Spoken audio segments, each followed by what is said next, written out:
What's up, guys? Welcome back to the channel. Welcome back to Skinny Pedal Motorsports. If you notice in the last few videos, I picked up an AC/DC TIG welder. It also does stick welding, and I finally ran into my first problem I need to use it for. I hit some train tracks the other day in my car, and they were rough, and it knocked my exhaust loose, and it's hanging down. Look right there.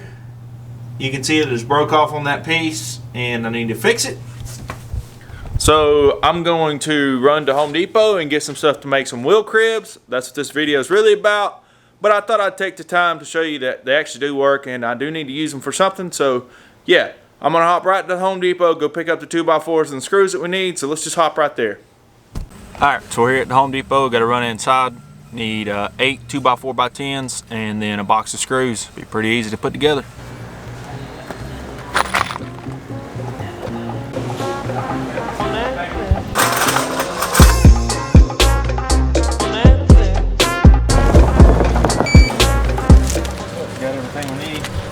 Fours, 2 boxes, get it loaded up and head back to the house and start putting this thing together. Alright, back at the house, got all the supplies we need right there.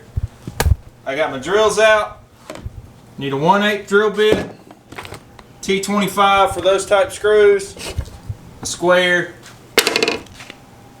tape measure, mine's in meters but it'll work for what I need. Get your saw out.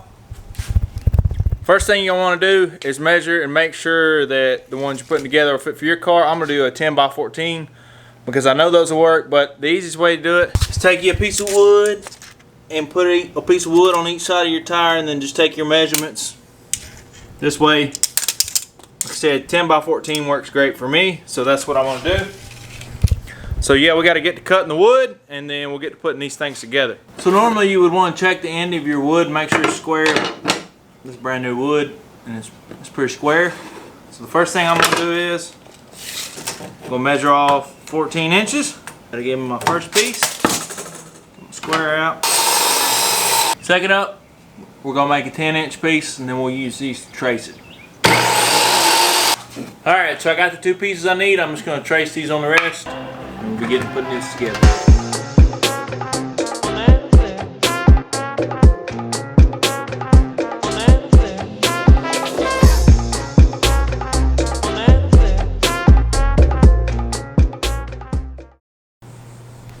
Alright, so you can see we got all the pieces cut.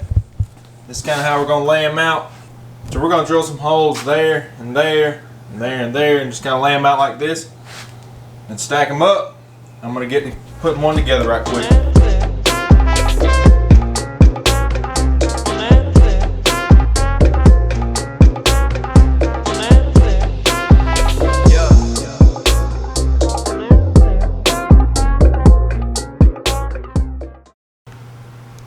Well, I got one together. Looks pretty good. Obviously, I ain't going to show you how to put the others together because that'd be kind of pointless, but you see how they go together? They run long ways. Like that. You set your tires in there like that. And they should work pretty good. I'm going to jack the car up real quick and we'll see how they work.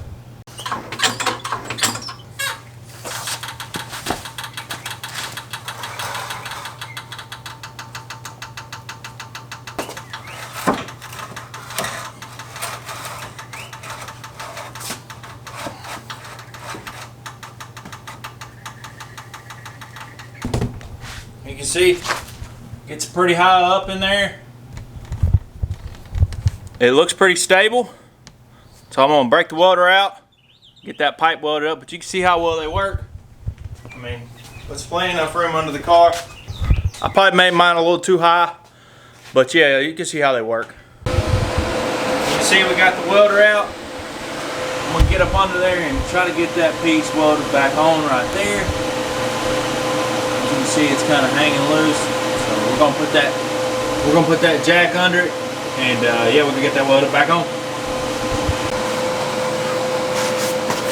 This is definitely not the best way to do it, but it's temporary fix. I'm just gonna try to do some fusion welding with my TIG torch, at least get it to hold for a day or two until my brother can show me how to stick weld. So that's what we're gonna do. I couldn't figure out the stick welding part in time enough to finish this video, But I want to go driving tomorrow, and I don't like my exhaust hanging down, so we're going to make something work.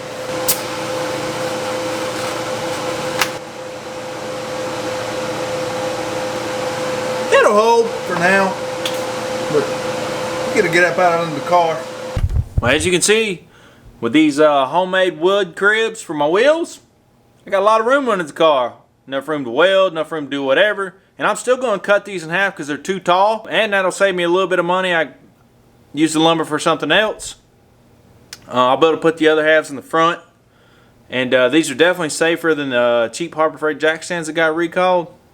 Thankfully, I didn't have any of those. I got some of the older Harbor Freight jack stands, some Craftsman jack stands, and those work out pretty well. You can see, I got a couple of them over there. But overall, this was a really effective way to make something to set your car on when you need to work on it. You can go to Home Depot and pick all this wood up, or Lowe's, wherever. You put it together in about an hour and have you a nice, effective, and cheap way to raise your car to do some work on it. So if y'all like the video, you like the content, hit the subscribe button and turn on that notification bell, because there's going to be a lot more content coming. D-body content, turbo LS content, and just overall like home mechanic odds and ends and tips and tricks that I've learned from my brothers and from my dad and from all kinds of other people. I'm going to be sharing all the stuff that I know. Don't trust my welding advice, because I don't know how to weld. I ain't never welded a day in my life, but I'm trying to learn. If y'all been following for a while, then y'all know the message. If you ain't on the break, you better be on the skinny pedal, son. We out of here.